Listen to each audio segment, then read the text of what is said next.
Olá pessoal, sejam bem-vindos a mais um vídeo aqui do canal e hoje vamos falar sobre o filme do Coronga. Você já viu o filme do Coringa? Você já coringou com o filme do Coringa? Você odeia o filme do Coringa assim como quase todo mundo? Bom, não interessa, a gente vai falar sobre o filme hoje. O filme Coringa, Folia 2, trata, dentre outros temas, sobre a sociedade do espetáculo.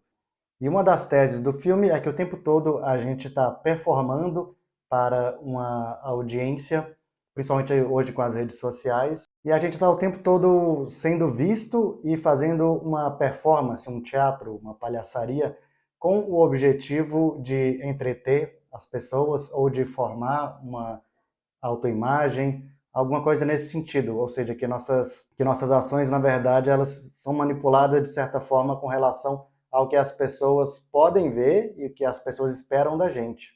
E no fim das contas, as pessoas, essa audiência que vê a gente nas redes, elas estão interessadas no que vai entreter, não necessariamente naquilo que informa, que tem alguma carga de seriedade ou de dramaticidade, ou aquilo que vai informar de alguma forma, mas sim aquilo que entretém. E isso, de certa forma, explica por que a política brasileira e a política em geral tem se tornado esse circo, essa coisa que a gente vê hoje. Neste ano, a gente viu durante as eleições para a prefeitura como que a campanha política, a propaganda política tem se tornado cada vez mais esse espaço do espetáculo, do show, do entretenimento. Uma das figuras que mais capitalizou em cima disso esse ano foi o Pablo Marçal. Você vê que em debates, por exemplo, com outros candidatos, ele não está ali preocupado em falar sobre política, e sim de fazer um grande espetáculo, de fazer graça, e também de gerar cortes para o público dele nas redes sociais. Fora isso, teve o episódio da cadeirada, por exemplo, né, quando o Datena dá uma cadeirada no Marçal, isso viraliza. Não viraliza pessoas falando sobre política, né, apenas atos como esse, atos inusitados, atos extremados, atos histéricos. Então a política brasileira funciona mais ou menos como aquele filme do Coringa, em que o Coringa vai para o tribunal para ser julgado e o fato das pessoas cumprirem aquele rito do tribunal, por mais que ele tenha sido espetacularizado, com as pessoas na porta querendo assistir, com a TV sempre filmando, o fato de tentarem seguir o rito normal, com advogados, com juiz, com todo aquele discurso juridiquês, acaba não dando certo para ele, ele tenta uma outra alternativa, que é ser um palhaço. E aí tem aquela cena em que ele entra no tribunal fantasiado de palhaço e o juiz fala, por favor, não transforme isso aqui num circo. Aí ele olha com uma cara meio estranha assim, então olha para a câmera e passa a falar com a câmera, que está televisionando aquela audiência. Ao invés de falar com o juiz, ou com o júri, ou com o promotor, ou com o advogado, ele fala para o público, porque ele não está interessado naquele teatro que está acontecendo ali dentro, aquele teatro jurídico, aquele juridiquês, e sim na imagem que ele está passando para um público invisível, né? Que é aquele público que está por detrás da TV, por detrás da câmera. Então, quando ele olha para a câmera, ele está dizendo para o juiz: isso aqui é um circo. Não me peça para tentar transformar isso no que não é, que é uma coisa séria. E no fim das contas, as pessoas não querem ver isso. Tinha uma multidão lá fora, mais um monte de gente sentado ali nas cadeiras para ver o Coringa. Ninguém estava querendo ver um julgamento, né? Ninguém estava querendo ver o juridiquês, aquela coisa chata, todo aquele rito pomposo e formal que tem no tribunal. Da mesma forma, é no debate televisivo também, porque você pode ver que os outros candidatos, quando alguém começa a se exaltar, a fazer presepadas assim, ou falar palavras de baixo calão, ou xingar os outros candidatos, acusar eles de coisas de forma leviana, os outros candidatos e também os organizadores do debate sempre falam: ah, isso aqui é um lugar sério, é um lugar que era para a gente estar discutindo propostas, era para estar discutindo política, e não é verdade.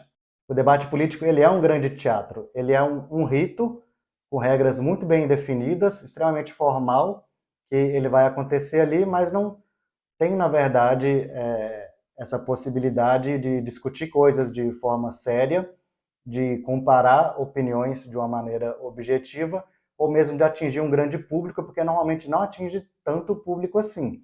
Atinge mais quando acontece esse tipo de coisa, uma pessoa xingando, falando palavras de baixo calão, fazendo gestos jocosos, ou mesmo dando uma cadeirada no outro candidato. E daí isso me lembra do conceito de prática social que a gente viu lá no curso de análise de discurso. As práticas sociais são maneiras como tipicamente a gente faz as coisas. E coisas já conhecidas por nós, como um debate político televisionado, por exemplo. Segundo Harvey, uma prática social é composta por 4 elementos, que são as ações materiais, os processos mentais, as relações interpessoais e as formas linguísticas.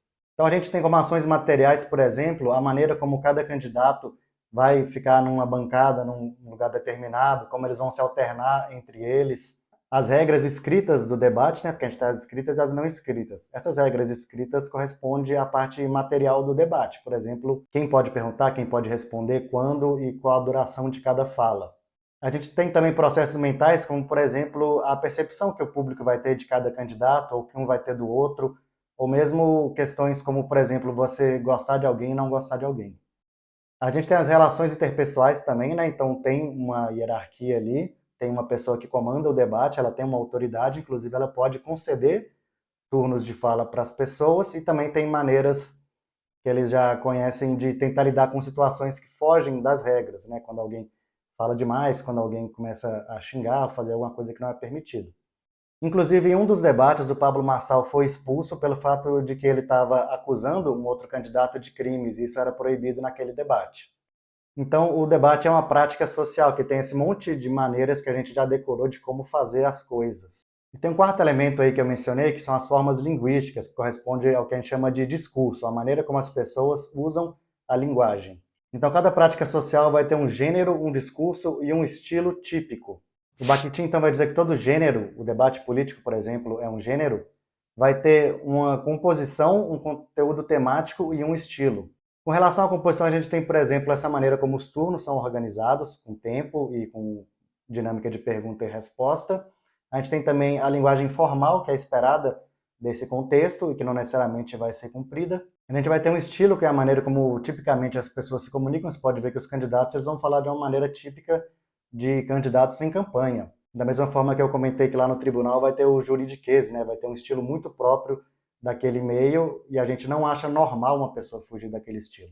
E aí tem o conteúdo temático também, que é aquilo que pode e o que não pode ser dito. Então, como eu falei, as pessoas costumam dizer, o debate a gente precisa apresentar soluções para a nossa cidade. Então, isso é esperado, não necessariamente é que eles vão falar. Então, a gente já tem socialmente um monte de expectativas com relação a como que o debate vai acontecer. Só que isso tem mudado, né? A maneira como se faz política, como se fala sobre política no Brasil, tem mudado. Não que sempre tenha sido sério, na verdade sempre teve muita palhaçada, mas isso é o que está ganhando mais destaque hoje e está sendo usado como estratégia por figuras políticas grandes. E o Fairclough já escreveu sobre isso lá nos anos 90. Ele fala de uma colonização dos meios formais pela linguagem informal.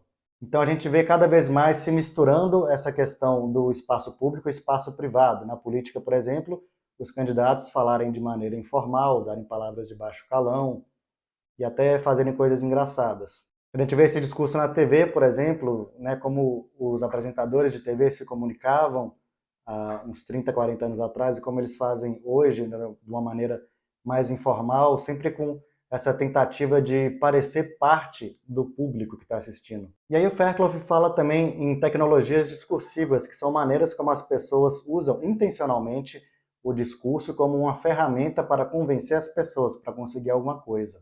E uma dessas coisas seria justamente essa simulação de informalidade. Ele coloca aqui algumas características típicas de informalidade, como, por exemplo, marcas regionais ou marcas sociais de classe na fala, ou seja, estamos falando aqui de gírias, né? Estamos falando de um discurso mais popular. Tem também o uso de formas de tratamento, né? A gente acha estranho quando vê sessões no Senado, o pessoal falando Vossa Excelência, Vossa Senhoria, e ao mesmo tempo se xingando, esse tipo de coisa. Então, isso aí são mostras desse discurso formal, essas formas de tratamento, enquanto que no informal a gente vai usar outras formas de tratamento.